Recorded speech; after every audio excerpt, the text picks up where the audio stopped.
mais uma mensagem para edificar as nossas almas, com Gerados pela Graça e Life by Grace Church. A mensagem O Cristo Secundário, aonde aprenderemos a importância de termos uma comunhão com o Senhor, dia a dia, uma comunhão tendo prioridade neste relacionamento. Creio que você vai ser muito edificado, fortalecido, curado, abençoado. Vamos agora colocar a nossa atenção, o nosso coração na bendita Palavra de Deus.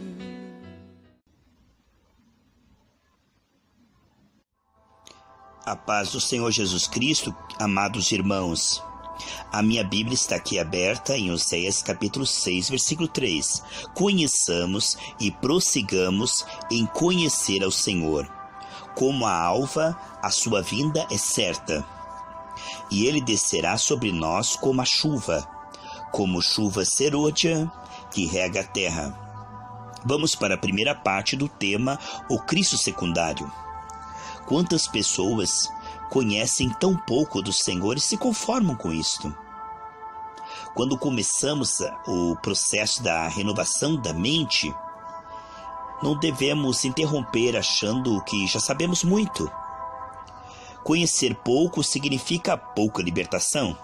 Imagine se você tivesse 2 algemas e alguém fosse te libertar e retirasse apenas uma algema, a da mão esquerda, e você dissesse, já tá bom, já estou meio liberto. Paulo considerava em Filipenses capítulo 3, lixo, tudo aquilo que o impedisse de conhecer mais ao Senhor Jesus Cristo. Ele sabia que o processo é gradativo e requer perseverança, assim como Abraão, pela fé e pela perseverança, alcançou a promessa em Hebreus 6,12, fala sobre isso. Vemos, meus amados, que quando a Bíblia garante, em João 8,32, conhecereis a verdade, sabemos que essa verdade é o Senhor Jesus Cristo.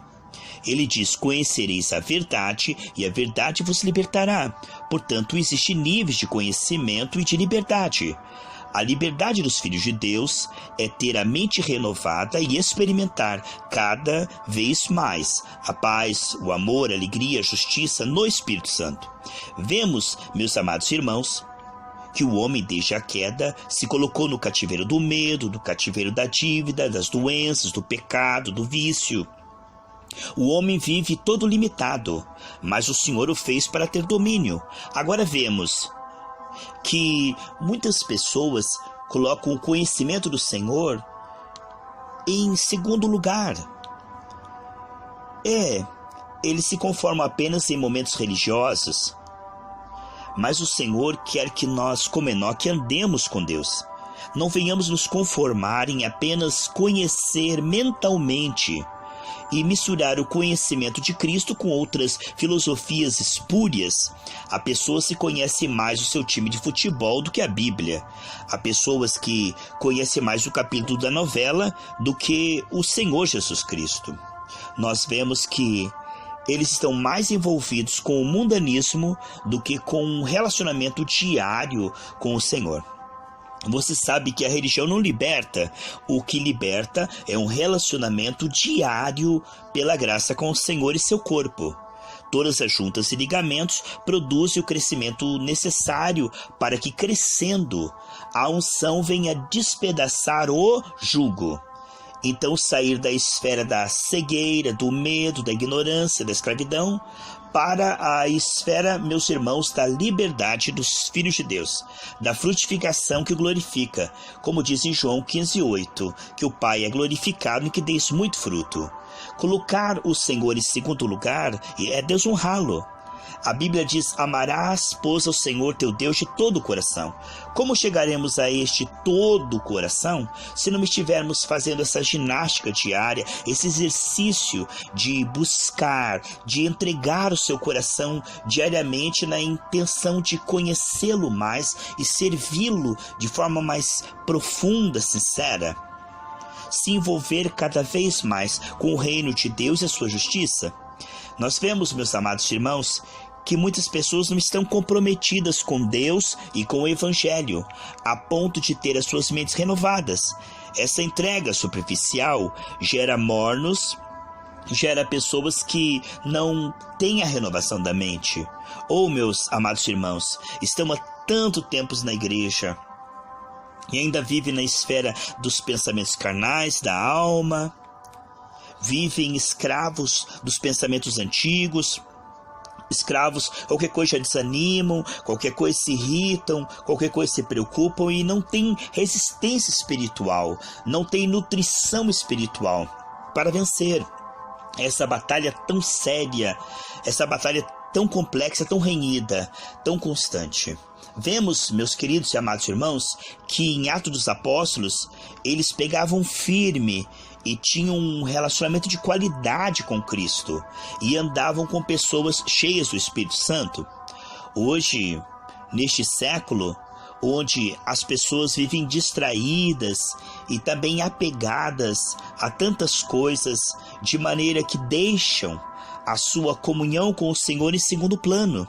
Quando der vontade, quando eu tiver tempo, quando não tiver nada interessante, de maneira que eles não tenham uma disciplina, como diz em João 15:58, 1 Coríntios 15:58, sejam, pois, firmes e constantes, sempre abundantes na obra do Senhor, sabendo que a obra no Senhor não é vã. Então, quando eles dizem, sem mim nada podeis fazer, na palavra de Deus diz assim, sem mim nada podeis fazer, ele está vendo o homem correndo atrás do vento, gastando o seu tempo com aquilo que vai passar, com a vida sem galardão, uma vida sem revelação, uma vida realmente medíocre. Não é isso que o Senhor Jesus Cristo veio nos dar. Ele veio nos dar uma vida abundante de dentro para fora.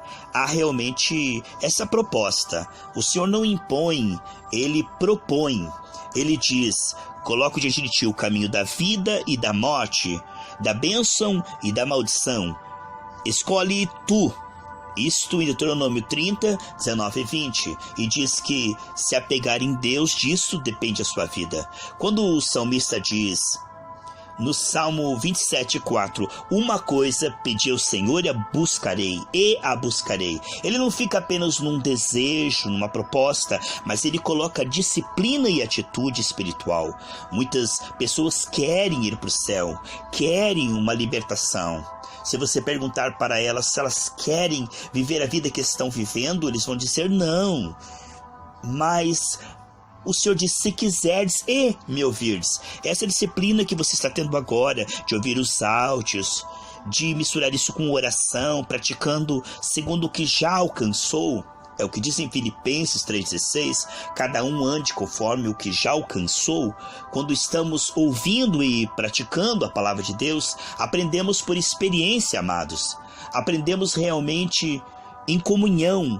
Isto é uma revelação que produz uma unção liberada.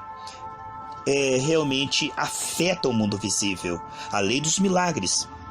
Nós vemos, meus amados irmãos, que muitas pessoas, a grande esmagadora maioria, ela acaba sendo como aquele povo que teve uma oportunidade ali no deserto, né?